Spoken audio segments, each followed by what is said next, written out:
Setiap kali kita melihat cermin, bawaannya pasti ingin ngaca. Entah ngecek rambut, wajah, bahkan pakaian kita pun menjadi perhatian kita.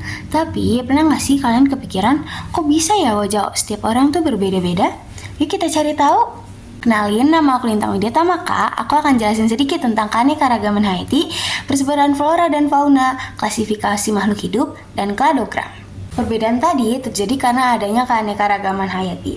Apa sih keanekaragaman hayati itu? Keanekaragaman hayati pada makhluk hidup menunjukkan adanya variasi, bentuk, penampilan, ukuran, serta ciri-ciri yang lainnya. Keanekaragaman hayati dapat terjadi pada berbagai tingkatan kehidupan.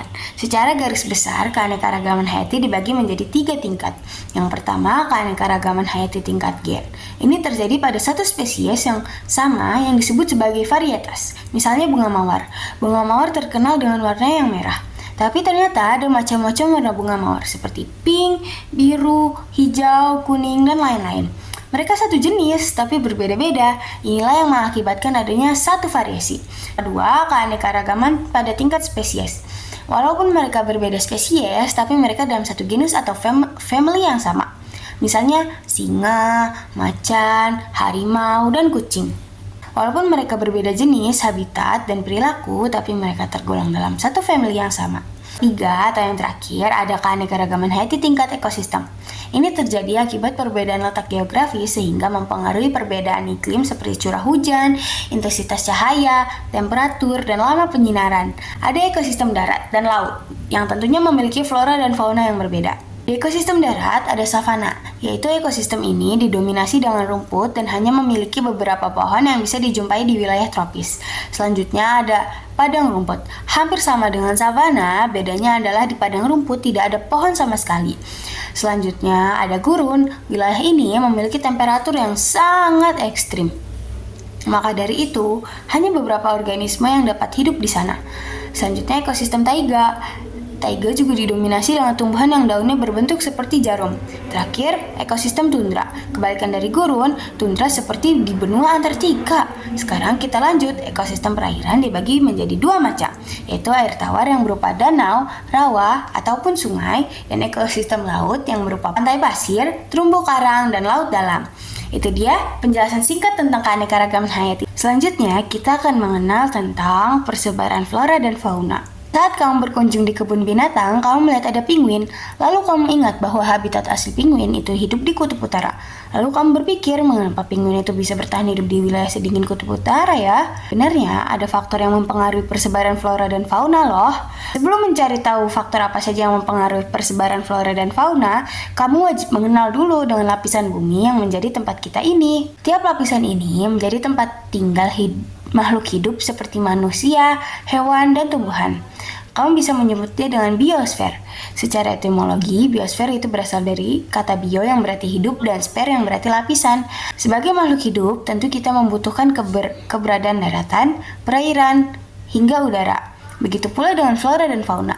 Mereka akan memilih biosfer yang paling sesuai dengan kebutuhan dan kemampuannya untuk bertahan hidup. Oleh karena itulah, flora dan fauna tidak hidup di satu wilayah bumi yang sama. Ada beberapa faktor yang menyebabkan hal tersebut. Jika kamu perhatikan nih, dari penguin tadi, penguin hidup di tempat dengan suhu yang sangat dingin. Tapi ada juga fauna yang hidup di suhu panas, diantaranya unta dan keledai. Selain suhu udara, ada juga kelembapan udara yang tak kalah penting bagi flora dan fauna dalam mempertahankan hidupnya, seperti suhu udara, kelembapan udara, angin, dan curah hujan. Itu termasuk iklim, yang artinya iklim itu berpengaruh terhadap persebaran flora dan fauna. Faktor yang disebabkan oleh iklim ini, kamu bisa menyebutnya dengan faktor klimatik. Selain itu, ada faktor yang disebabkan oleh tanah atau faktor edafik. Seperti yang kamu ketahui, tanah merupakan media utama tumbuhnya flora. Flora juga bisa memilih nih mana tanah yang tepat untuk dia tumbuh. Dikarenakan flora itu memiliki beberapa kebutuhan untuk membantu pertumbuhannya, seperti humus, unsur hara, kandungan air, dan kandungan udara di dalam tanah. Sedangkan untuk fauna akan menjadi pemangsa dari flora hingga fauna akan memilih tempat tinggal yang sesuai dengan kebutuhan makanannya.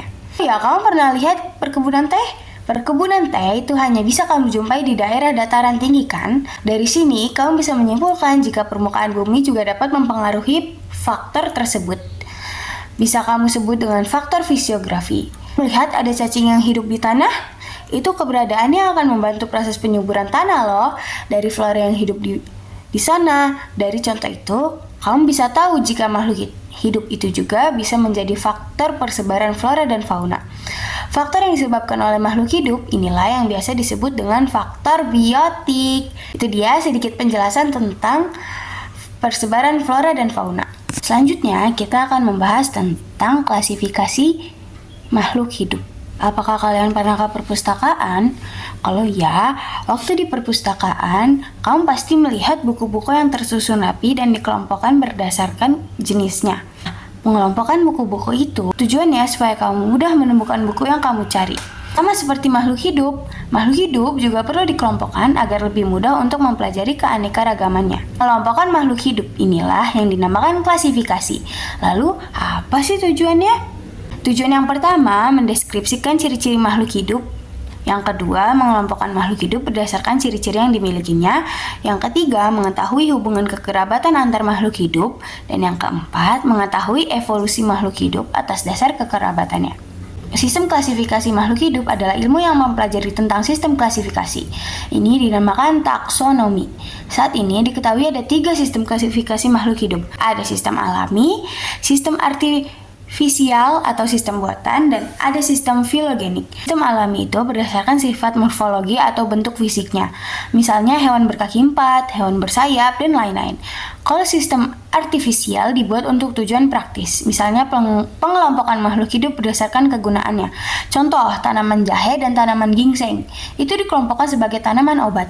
Sedangkan tanaman anggrek dan mawar itu termasuk dalam tanaman hias. Dan filogenik. Itu sistem klasifikasi berdasarkan sistem kekerabatannya antar organisme. Dalam melakukan klasifikasi, makhluk hidup dikelompokkan dalam satu kategori tertentu secara bertingkat. Itu dinamakan takson. Dan tinggi taksonnya, maka anggotanya akan semakin banyak. Namun, tingkat kekerabatannya akan makin sedikit. Dan persamaan ciri-ciri yang dimiliki anggotanya juga akan semakin sedikit. Pada tumbuhan, ada kingdom, divisio, klasis, ordo, familia, genus, dan spesies. Sedangkan pada hewan hanya berbeda pada tingkatan setelah kingdom, yaitu filum. Sekarang aku akan menjelaskan aturan menulis tata nama makhluk hidup yang berlaku secara internasional. Aturan itu disebut dengan binomial nomenklatur. Aturan yang pertama terdiri dari 2 kata. Kata pertama menunjukkan genus, sedangkan kata kedua menunjukkan spesies. Contohnya, nama ilmiah dari padi itu Oryza sativa. Oryza itu genus, sedangkan sativa itu spesiesnya. Kemudian aturan berikutnya, huruf depan pada kata pertama harus menggunakan huruf kapital. Sedangkan huruf depan pada kata kedua itu huruf kecil. Untuk penulisannya, jika ditulis tangan harus diberi garis bawah, dan jika diketik harus dicetak miring. Dia sedikit penjelasan tentang klasifikasi. Selanjutnya kita akan membahas tentang kladogram. Kladogram berasal dari bahasa Yunani yang artinya klados yang berarti bercabang dan grama yang berarti karakter. Jadi, kladogram merupakan diagram percabangan yang menggambarkan hubungan kekerabatan spesies makhluk hidup dari garis leluhur yang sama. Kladogram punya manfaat nggak sih? Tentu aja punya. Manfaat kladogram yang pertama yaitu memudahkan setiap orang dalam mempelajari keanekaragaman makhluk hidup yang ada di dunia.